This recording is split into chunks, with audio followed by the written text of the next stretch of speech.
दूसरे competitive exam में हम सक्सेस नहीं होते हैं, उसका कारण क्या है? कारण सिर्फ एक ही है, हमारे दिमाग में ये मेंटालिटी बैठी हुई है, हमारे भी दिमाग में और हमारे पेरेंट्स के भी दिमाग में ये मेंटालिटी बैठी है कि भाई जेई नीट जैसे एग्जाम की प्रिपरेशन करने के लिए हमें अलग से टाइम देना होगा और कोटा, दिल्ली या कानपुर जैसे बड़े शहरों में जाना होगा, लखनऊ जैसे बड़े शहरों में जाना होगा। ये बिल्कुल सही नहीं है। हमें जेई का, नीट का पैटर्न देखना चाहिए कि उनमें क्वेश्चंस कैसे पूछे जाते हैं। अगर हम उन क्वेश्चंस को समझ पा रहे हैं, लगा पा रहे हैं, तो हम सक्सेसफुल हो सकते हैं यही आपके छोटे से शहर में ही। लेकिन समस्या यहाँ पर ये आती है कि उस तरह के क्वेश्चंस कैसे मिले। तो डिफरेंस कहाँ पैदा होता है? थ्योरी सबको पता होती है, न्यूमेरिकल्स जो होते हैं वहां पे डिफरेंस पैदा होता है। तो चलिए आज हम कैलोरीमेट्री और थर्मल एक्सपेंशन के न्यूमेरिकल के ही बारे में बात करेंगे और सवाल बनाएंगे। तो सवाल कुछ इस तरह से है कि what should be the length of steel and copper rod so that the difference between steel and copper rod is 5 centimeter at all temperature। मतलब ये कह रहा है कि स्टील रॉड और कॉपर रॉड की क्या लेंथ ली जाए जिससे किसी भी टेम्परेचर पर उनके लेंथ का जो डिफरेंस है वो 5 सेंटीमीटर ही आए। अब ऑब्वियसली टेम्परेचर की बात की गई है, तो टेम्परेचर बढ़ाने के स्टील हो या कॉपर हो, दोनों मेटल ही है, तो दोनों के अलग अलग एक्सपेंशंस होंगे। एक्सपेंशंस अलग अलग हो रहे हैं, फिर भी उनके लेंथ का डिफरेंस कांस्टेंट होना चाहिए, ये बोला गया है। तो इस सवाल को लगाने की स्ट्रेटेजी क्या होगी? सबसे पहले तो हमें एक लेंथ मानना होगा कि भाई कॉपर की लेंथ ये है और स्टील की लेंथ ये है, तो आइए मान लेते हैं, सवाल को लगाते हैं। लेट, हमारा सवाल हमेशा लेट से चालू होता है, तो चलिए हम लेट से ही चालू करते हैं सवाल को। तो let length of steel rod be LS, steel वाले को LS माना, and that of copper be LC। अब हमने स्टील रॉड और कॉपर रॉड की लेंथ अलग अलग मान लिया, LS और LC। अब जो क्वेश्चन में बोला गया है वो हम करेंगे, लेकिन उसके पहले इस क्वेश्चन में कुछ और भी दिया गया था। तो क्या किया गया था भाई? Coefficient of thermal expansion, linear expansion alpha, किसका किसका? स्टील का और कॉपर का। सिंपल सी बात है। तो स्टील का जो था अल्फा वो दिया है और कॉपर का अल्फा भी दिया है। तो अल्फा ऑफ स्टील का जो है कोएफिशिएंट ऑफ लीनियर एक्सपेंशन दिया है 1.1 इंटू 10⁻⁵। इसकी यूनिट क्या होगी? पर डिग्री सेल्सियस, मतलब 1 डिग्री सेल्सियस टेम्परेचर के डिफरेंस पे लेंथ चेंज हो रहा है। और कॉपर का दिया है 1.7 इंटू 10⁻⁻5 पर डिग्री सेल्सियस। चलिए इतना दे दिया है, इसके अलावा हमें कुछ नहीं पता है और हम जानना चाह रहे हैं, तो जो सबसे पहली चीज बोला गया है उसी को हम करते हैं।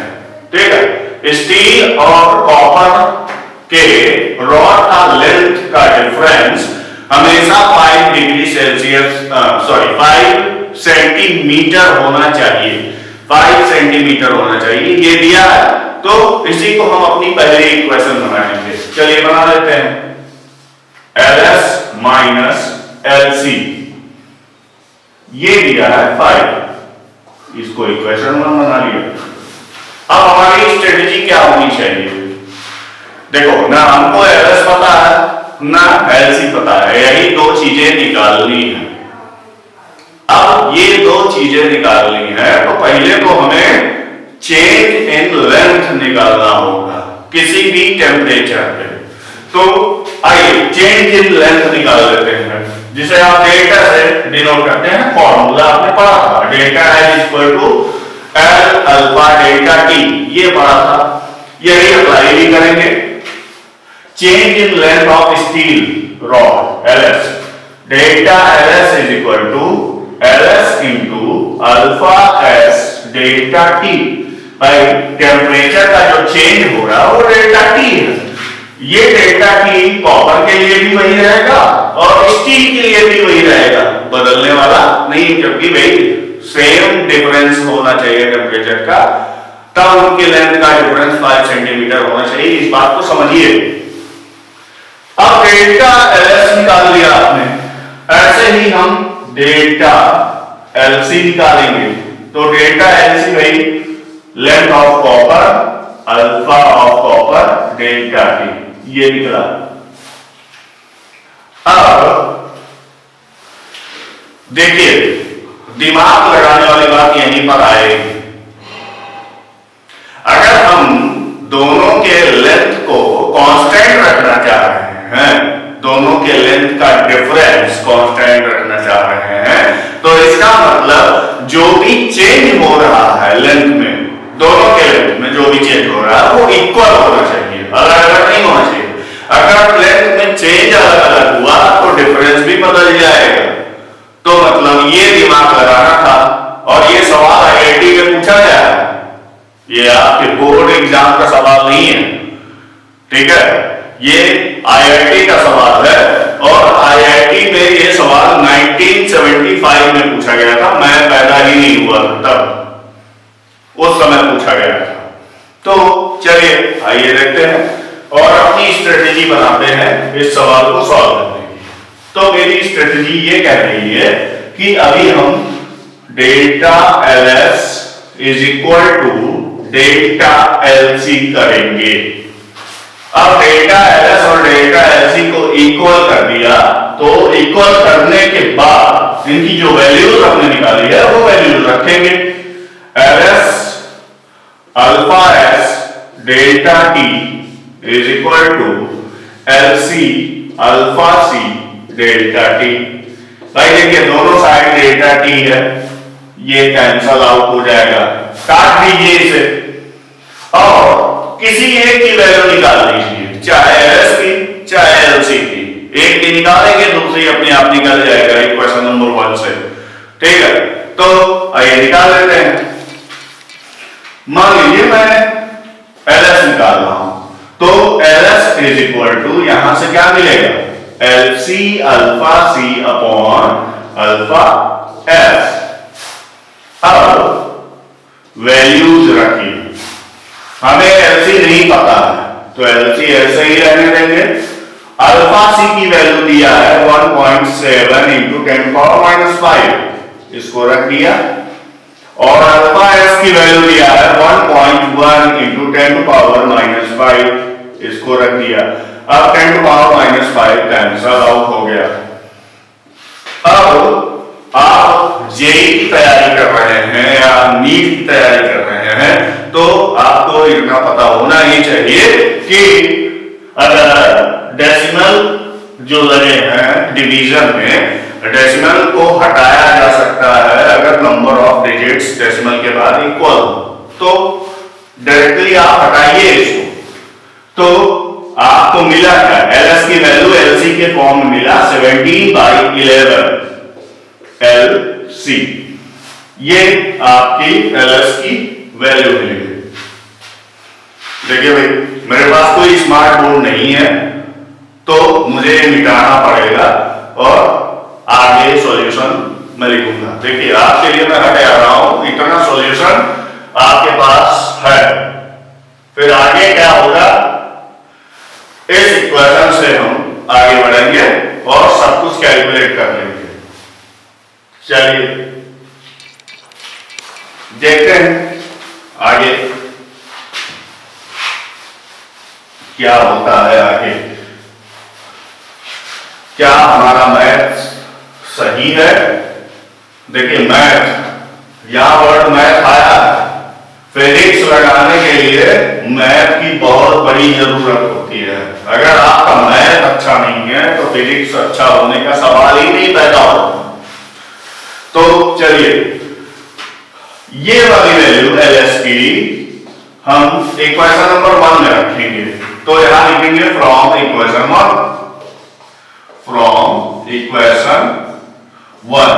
भाई अब इक्वेशन नंबर 1 हमारा यही था, LS minus LC is equal to 5। अब यहां एलएस की वैल्यू एलसी के टर्म में रखते हैं, तो 17/11 LC minus LC is equal to 5। अब ये फ्रैक्शन फॉर्म में है, और फ्रैक्शन को घटाना आपको आना चाहिए, नहीं आ रहा है तो सीखिए। यहां पे नीचे कुछ नहीं है मतलब 1, नीचे कुछ नहीं है मतलब 1 है, और यहाँ पे 11 है। 1 और 11 का एलसीएम हमेशा 11 ही आएगा। तो जब नीचे कुछ ना हो तो डायरेक्टली जिसके नीचे कुछ है उसको सीधे मल्टीप्लाई कर दिया जाता है। तो 17LC माइनस 11LC ये हुआ, और total upon 11 is equal to 5। अब साइड चेंज होगा, 11 को इधर ले जाएंगे तो यहाँ डिवीजन है तो यहाँ मल्टीप्लिकेशन हो जाएगा, सिंपल सी बात है। और 17 माइनस 11 कितना होता है भाई, 6 होता है। 6LC is equal to 5 into 11। अब LC की वैल्यू आप कैलकुलेट कर लीजिए, 11 5 जा 55 अपॉन 6। अब इससे आप डिवाइड करिए और काटने के बाद 6 9 जा 54 कैरी 1, 6 1 जा 6 कैरी 4, 6 6 जा 36 कैरी 4, 6 6 जा 36। तो लगभग नियर अबाउट जो लेंथ ऑफ कॉपर रॉड है वो है 9.17 सेंटीमीटर। ये कैलकुलेट कर लिया आपने 9.17 सेंटीमीटर। अब भाई हमें स्टील रॉड की भी लेंथ चाहिए तो वो भी कैलकुलेट करेंगे। तो वो कैलकुलेट करने के लिए अब क्या करना है, हमने जो है एलसी कैलकुलेट कर लिया है। इक्वेशन नंबर 1 में एलसी की वैल्यू रखी है। तो इक्वेशन नंबर 1 क्या था, LS minus LC is equal to 5। अब तो आसान हो गया सब कुछ। LS minus 9.17 is equal to 5। LS is equal to 5 plus 9.17। अब इन दोनों को जोड़ लीजिए तो LS is equal to 14.17 centimetre. Unit इतना मत भूलिएगा। तो देखिए आईआईटी में पूछा गया सवाल था, 1975 में पूछा गया था। भरोसा ना हो तो इंटरनेट पर सर्च मार लीजिएगा, हाँ मिल जाएगा आपको। तब आईआईटी का जो एग्जाम होता था वो जेई के नाम से नहीं होता था, आईआईटी के नाम से होता था। अब जब मैंने आईआईटी का एग्जाम दिया था 2003 में, तो उस समय जो है 7 आईआईटीज थे ऑल ओवर इंडिया। आज कितने 19, ठीक है। अब सारे आईआईटी, एनआईटी, आरईसी और प्राइवेट कॉलेज सबका मिला के एक कॉमन एग्जाम होने लगा है जिसका नाम जेईई पड़ गया है, ज्वाइंट एंट्रेंस एग्जाम। ऐसे ही मेडिकल के लिए सारे मेडिकल पहले स्टेट लेवल के अलग अलग होते थे, अब सब पूरे देश का एक हो गया जिसका नाम नीट पड़ गया। तो चाहे नीट हो चाहे जेईई हो, दोनों एंट्रेंस एग्जाम है और अगर हम टफ माने तो टफ है और अगर हम आसान माने तो आसान है। बस हमें कोशिश करते रहना चाहिए, अपना कॉन्सेप्ट क्लियर रखिए तो सवाल सॉल्व होगा। ये था पहला सवाल जो आपके सामने मैंने सॉल्व किया। अभी हम कुछ और सवाल सॉल्व करेंगे जिससे हमारा पूरा ये चैप्टर फिनिश हो जाए, खत्म हो जाए, कॉन्सेप्ट क्लियर हो जाए। तो चैप्टर का नाम था थर्मल एक्सपेंशन एंड कैलोरीमेट्री। तो अभी कुछ सवाल थर्मल एक्सपेंशन और कुछ सवाल कैलोरीमेट्री पे हमें और सॉल्व करना है। तब तक इसको देखिए, नोट करना चाहें तो नोट कर लीजिए।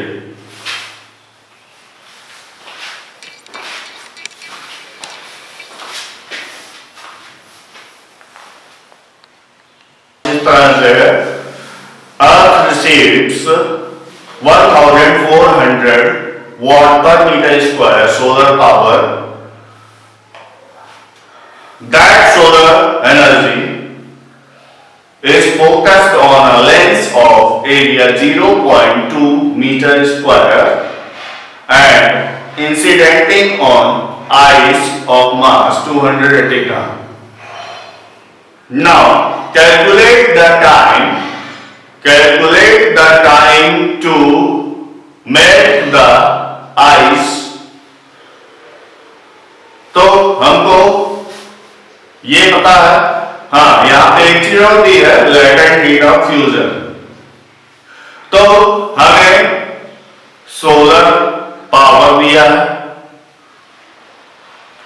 और लेटेंट हीट ऑफ फ्यूजन दिया है, लेंस का एरिया दिया है और साथ में आइस का मास दिया है।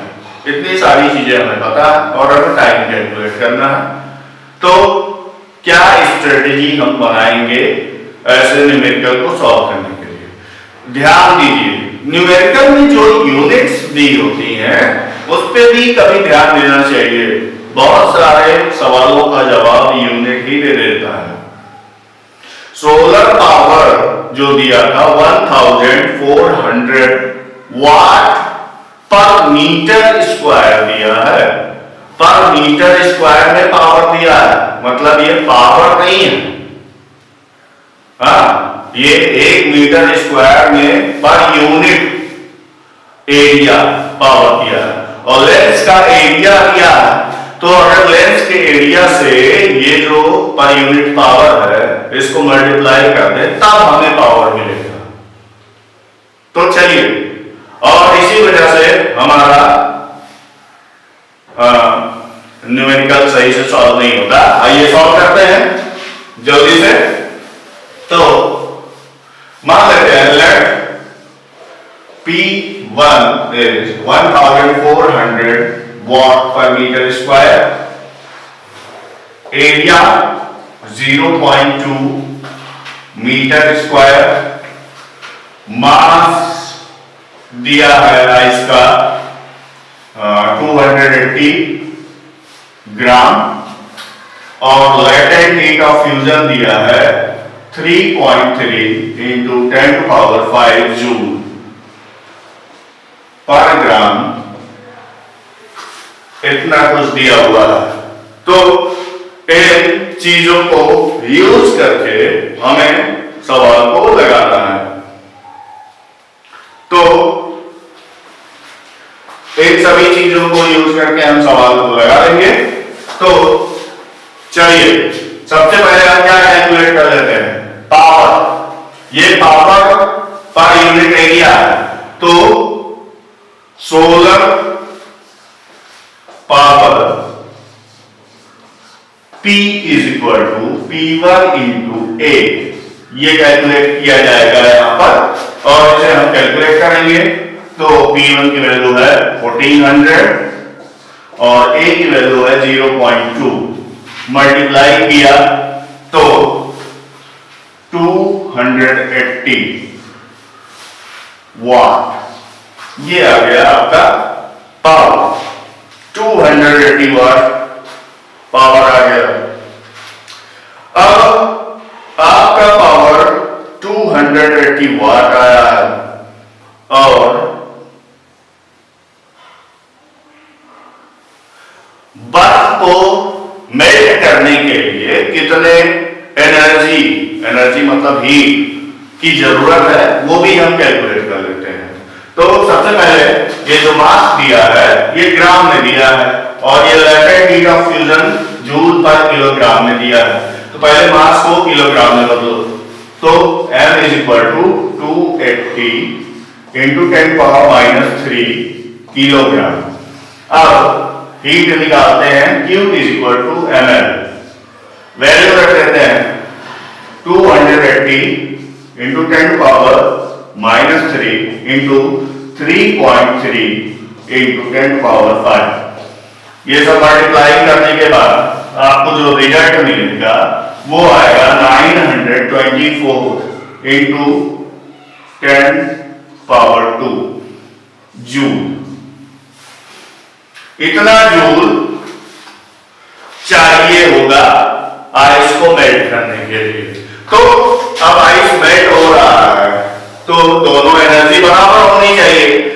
सन से जितनी एनर्जी, भाई कैलोरीमीटर में ही बोलता है ना कि heat given is equal to heat taken, तो इतनी हीट चाहिए तो सन इतनी हीट देगा तभी जो है वो मेल्ट होगा पूरी तरह से। तो सन का हीट कैसे निकालेंगे? सन की energy is equal to power into time होता है, तो P इंटू टी किया और यही P into T total energy के बराबर हो गया। टोटल एनर्जी है 924 इंटू 10 स्क्वायर। अब P की वैल्यू रखो 280 आएगा into T is equal to 924 into 10 square. अब यहां से T कैलकुलेट कर लेंगे।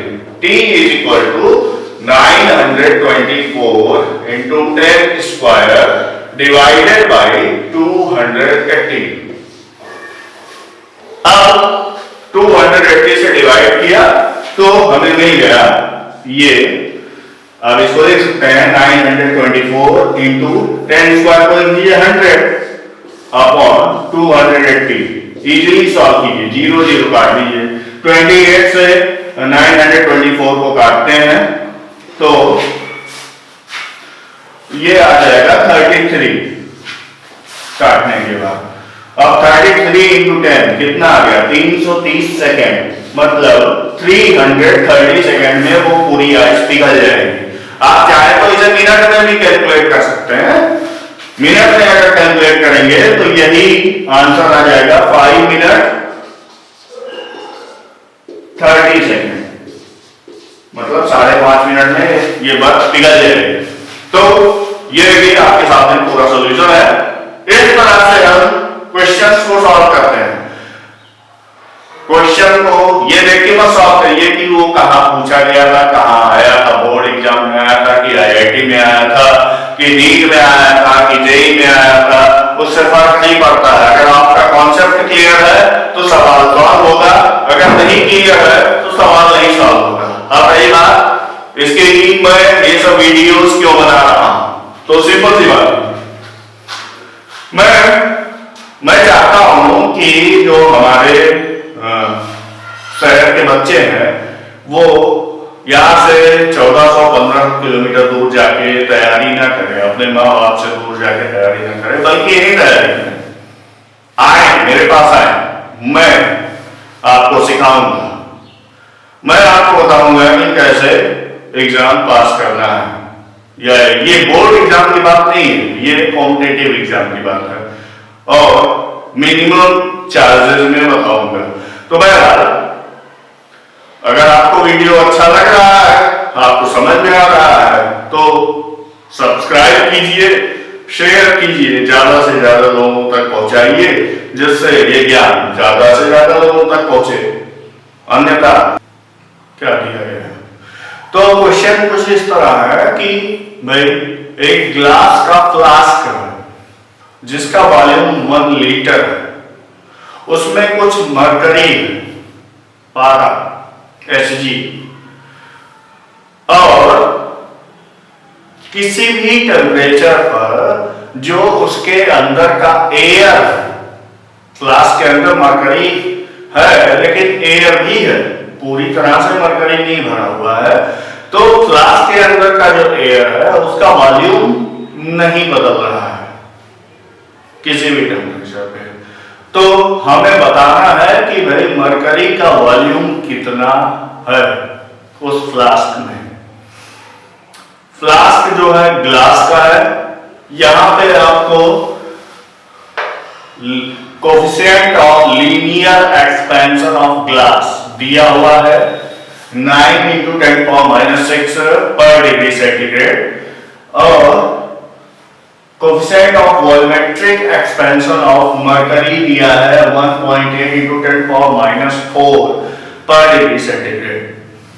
तो हमारी स्ट्रेटजी क्या होगी इस क्वेश्चन को सॉल्व करने की? सिंपल सी बात है, एयर का वॉल्यूम नहीं बदल रहा है, फ्लास्क के अंदर के एयर का वॉल्यूम अगर नहीं बदल रहा है तो इसका सीधा सा मतलब ये है कि फ्लास्क में जो एक्सपेंशन हो रहा है और मरकरी में जो एक्सपेंशन हो रहा है दोनों इक्वल है। अगर फ्लास्क का एक्सपेंशन और मरकरी का एक्सपेंशन इक्वल रहेगा तो अंदर के एयर का वॉल्यूम नहीं बदलेगा, लेकिन अगर फ्लास्क का एक्सपेंशन और मरकरी का एक्सपेंशन दोनों अलग अलग हो जाएंगे, मान लीजिए मरकरी ज्यादा एक्सपेंड किया और फ्लास्क कम, तो ऑब्वियसली एयर कम हो जाएगा, वॉल्यूम कम हो जाएगा, और अगर मरकरी कम एक्सपेंड किया फ्लास्क ज्यादा तो एयर बढ़ जाएगा। ठीक है, तो यहाँ पे एयर की बात किया उसने, वॉल्यूम एयर का सेम है, तो ऑब्वियसली वो आपको हिंट दे रहा है कि भाई दोनों के जो वॉल्यूमेट्रिक एक्सपेंशन है, जो क्यूबिकल एक्सपेंशन है, वो इक्वल होने चाहिए। लेकिन यहाँ पे समस्या एक और है कि हमें ग्लास का गामा नहीं पता है, कोएफिशिएंट ऑफ वॉल्यूम एक्सपेंशन नहीं पता है, लेकिन अल्फा दिया हुआ है। तो सबसे पहला काम यही करेंगे कि हम गामा ऑफ ग्लास कैलकुलेट करेंगे। कैसे कैलकुलेट करेंगे भाई? हमने जब आपको थ्योरी पढ़ाई थी तो वीडियो में ये बताया था कि अल्फा बीटा गामा में क्या रिलेशनशिप होता है। तो गामा इक्वल टू 3 अल्फा, ये बताया था आपको मैंने। तो gamma of glass is equal to 3 into alpha of glass, which is equal to, जो कि इक्वल है 3 इंटू 9 इंटू 10⁻⁶। अब इसकी वैल्यू क्या आएगी?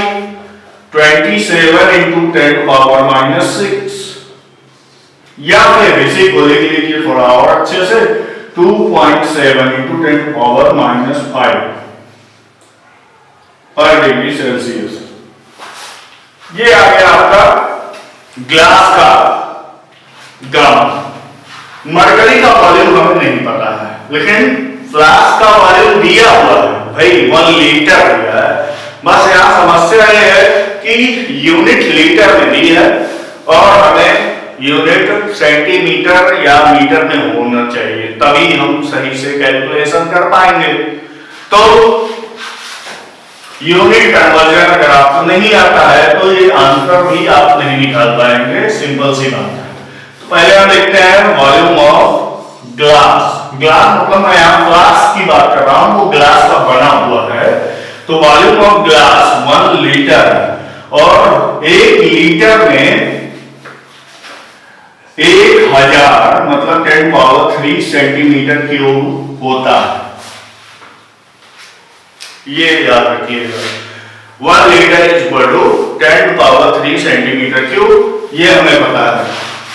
अब हम डेल्टा मतलब change in volume of glass ये निकाला हमने, डेल्टा Vg, तो इसकी वैल्यू होगी Vg gamma g delta T ये हो गया पहला चीज। दूसरा, मरकरी के लिए निकाल रहे हैं delta VHG, HG for mercury. Mercury के लिए वॉल्यूम में चेंज जो आ रहा है वो आ रहा है भाई मरकरी का volume VHG, gamma of mercury, और चेंज इन टेम्परेचर तो वही है दोनों के लिए।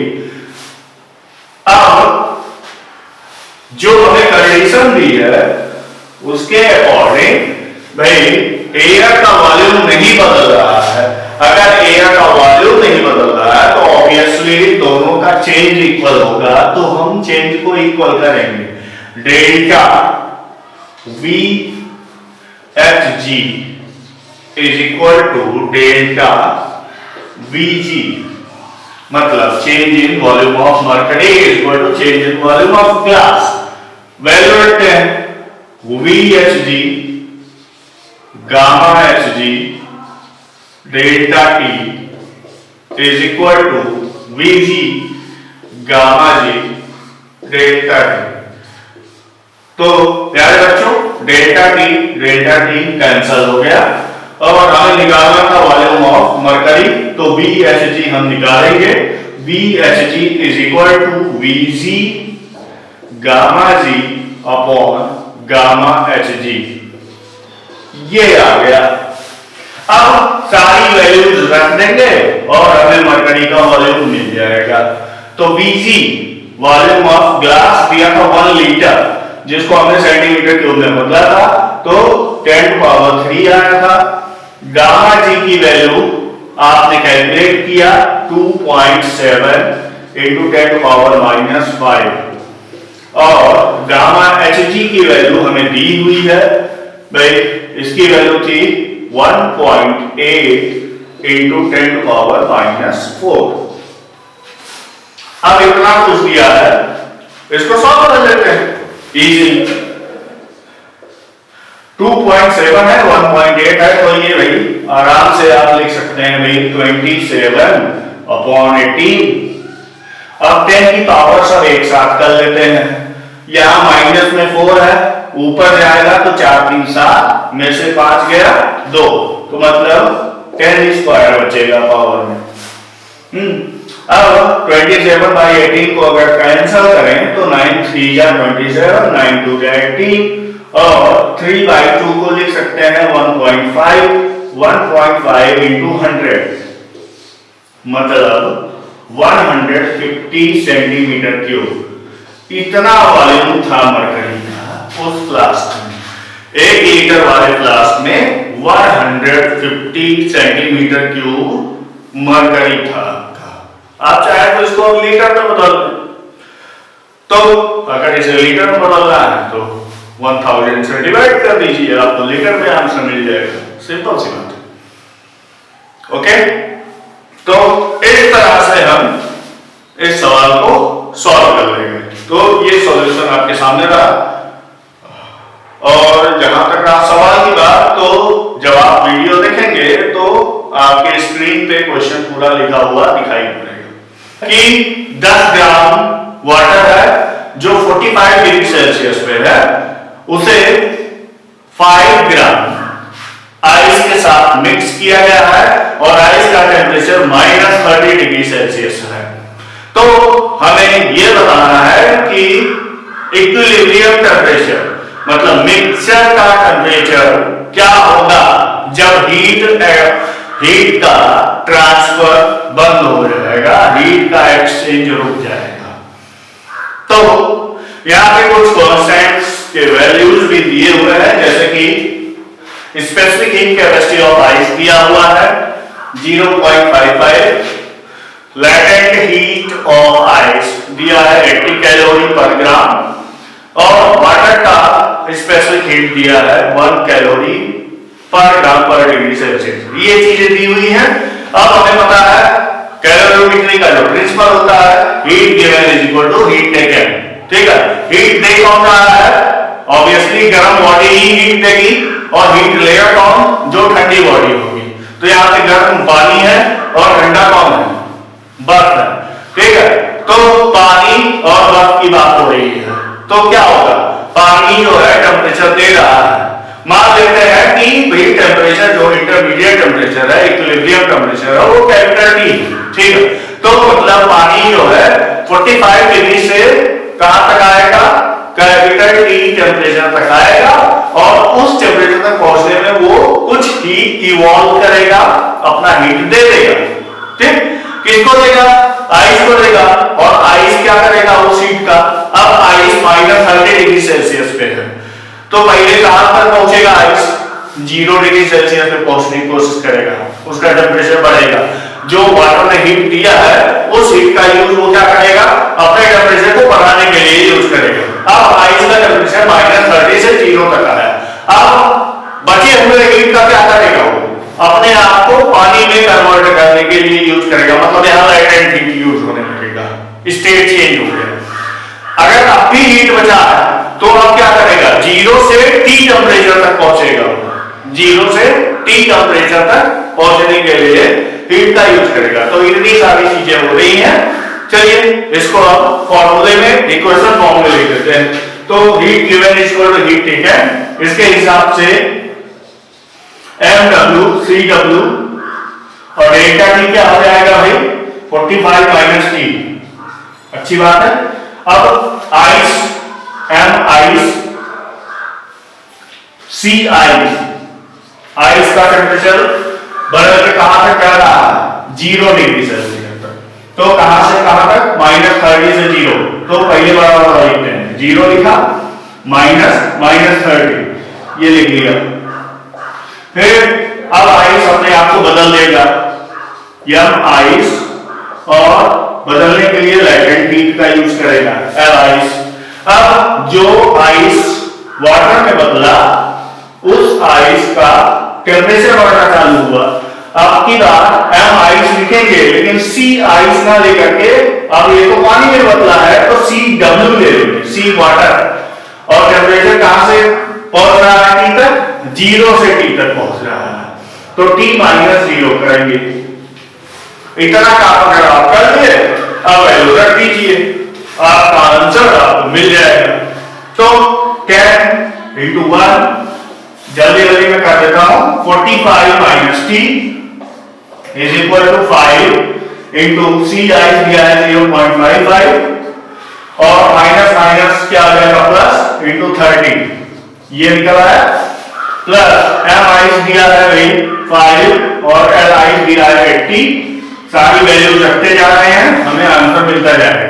यहाँ 5 इंटू CW है 1 इंटू T, इतनी चीजें हैं, सबको जोड़ घटा लीजिए और आपको आंसर मिल जाएगा। 450 minus 10T is equal to, इन सबको मल्टीप्लाई करेंगे तो आ जाएगा 82.5 इनटू मल्टीप्लाई किया 400 प्लस 5T। अब क्या करना है, T को एक साइड कर लो, कॉन्स्टेंट को एक साइड कर लो, बस काम खत्म। तो ये 10T है और ये 5T है, तो -10T माइनस 5T, भाई इक्वेशन सॉल्व करना आना चाहिए, नहीं कर पाएंगे। हाँ, आपने साइड चेंज किया है तो साइन भी चेंज हो जाएगा। और ये कितना हुआ, 400 प्लस 82.5, 482.5 माइनस कितना करना है, 450, ये कर दिया हमने। अब देखिए आपको क्या मिला, यहां से -15T मिला और यहां क्या मिला 32.5। अब T की वैल्यू जो आप निकाल रहे हैं वो देखिए क्या है, ये निगेटिव है, तो 32.5 अपॉन -15 करेंगे। अब डिवीजन कर दीजिए, 15 2 जा 30 एंड 0.15 1 जा 15 एंड 10 15 6 जा 90 लगभग। तो T की वैल्यू क्या आ जाएगी, -2.16 डिग्री सेल्सियस। ये टेम्परेचर आ रहा है, इंटरमीडिएट टेम्परेचर या इक्विलिब्रियम टेम्परेचर निगेटिव में आ रहा है। इसका मतलब क्या हुआ, अब आपको दिमाग लगाना है। इसका ये सीधा सा मतलब हुआ कि जो पानी हमने गर्म पानी दिया था आइस को बदलने के लिए, उसने आइस को बदला नहीं बल्कि पानी खुद ही बदल गया। निगेटिव में है टेम्परेचर, मतलब पानी जम गया, वाटर जो है आइस में कन्वर्ट हो चुका है, वो आइस को पिघला नहीं पाया। 5 ग्राम आइस -30 डिग्री सेंटीग्रेड पे है, उसको पिघलाने के लिए अगर 45 डिग्री सेंटीग्रेड का वाटर आप ले रहे हैं तो 11 ग्राम, कम से कम 11 ग्राम वाटर होता, तब वो 0 डिग्री सेल्सियस पे पहुंचा देता वाटर। लेकिन अभी क्या है, अब आप आंसर क्या लिखेंगे? आपसे इंटरमीडिएट टेम्परेचर पूछा था, ये तो पूछा नहीं था कि भाई आइस रहेगा या वाटर रहेगा। लेकिन अगर क्वेश्चन आईआईटी का होता, मतलब वैसे तो ये नहीं पूछा गया क्वेश्चन है, तो अगर क्वेश्चन पूछा है तो पूछने को तो बहुत कुछ पूछ सकता है। पूछ सकता है कि इंटरमीडिएट टेम्परेचर क्या है, या पूछ लेगा कि फाइनल स्टेट क्या रहेगा, जो रेजिडुअल बचेगा, जो भी बचेगा वो किस फॉर्म में रहेगा, वाटर में रहेगा या आइस में। तो जिनके पास दिमाग है थोड़ा सा, वो देख के बता देंगे कि निगेटिव टेम्परेचर है, इस वजह से सब कुछ आइस में ही रहेगा। ठीक है, तो इस तरह से कैलोरीमेट्री और थर्मल एक्सपेंशन का चैप्टर खत्म होता है। अब आप कहेंगे सर 4 ही सवाल लगाए, ये 4 बहुत ही बेजोड़ सवाल थे, बहुत ही यूनिक सवाल थे। इनसे आपको 400 सवालों को लगाने का तरीका मिल जाएगा। अब अगर इनसे आप ध्यान देंगे, इन सवालों के सॉल्यूशन पे ध्यान देंगे, इनको लगाने के तरीके पे ध्यान देंगे, इनके कॉन्सेप्ट पे ध्यान देंगे, तो आप जरूर बड़े से बड़ा सवाल भी अगर कैलोरीमेट्री का होगा तो आप सॉल्व कर ले जाएंगे, ये मेरी गारंटी है। ठीक है, और बस अब मैं आपसे आखिर में यही कहूंगा कि मेरी आवाज ज्यादा से ज्यादा लोगों तक पहुंचाइए, और पहुंचाने का एक ही तरीका है भाई, आप खुद भी सब्सक्राइब कीजिए, अपने दोस्तों से भी सब्सक्राइब कराइए, और सब्सक्राइब कराने के लिए आपको शेयर करना पड़ेगा, वीडियो का लिंक शेयर कीजिए YouTube का, और इससे ज्यादा से ज्यादा लोगों तक मेरी बात पहुंचेगी। आप किसी भी स्कूल में पढ़ रहे हो उससे कोई फर्क नहीं पड़ता है, स्कूल से फर्क नहीं पड़ता है, बच्चों याद रखना, पड़ता है फर्क पढ़ने वाले से और पढ़ाने वाले से। कौन पढ़ा रहा है और कौन पढ़ रहा है, फर्क सिर्फ वो कहीं भी पढ़ते हैं। तभी तो आप सुनते हैं कि रिक्शा चलाने वाले का लड़का IAS बन गया या IIT क्रैक कर लिया। कैसे कर लिया? उसको तो फैसिलिटी नहीं मिली भाई कि भाई वो बहुत बड़े स्कूल में, मैं किसी स्कूल का नाम नहीं लूंगा, बड़े स्कूल का, बहुत बड़े स्कूल में पढ़ा रहा था, नहीं, ऑब्वियसली नहीं पढ़ रहा था, हो सकता है प्राइमरी में पढ़ा रहा, लेकिन उसका पढ़ने वाले डिपेंड करता ना कि पढ़ने वाला कौन था और पढ़ाने वाला कौन था। हो सकता है उसका टीचर अच्छा रहा हो, और वो भी ऑब्वियसली अगर लड़का अच्छा नहीं होता, टीचर भी अच्छा होता, तब भी रिजल्ट नहीं मिलने वाला है उतना अच्छा।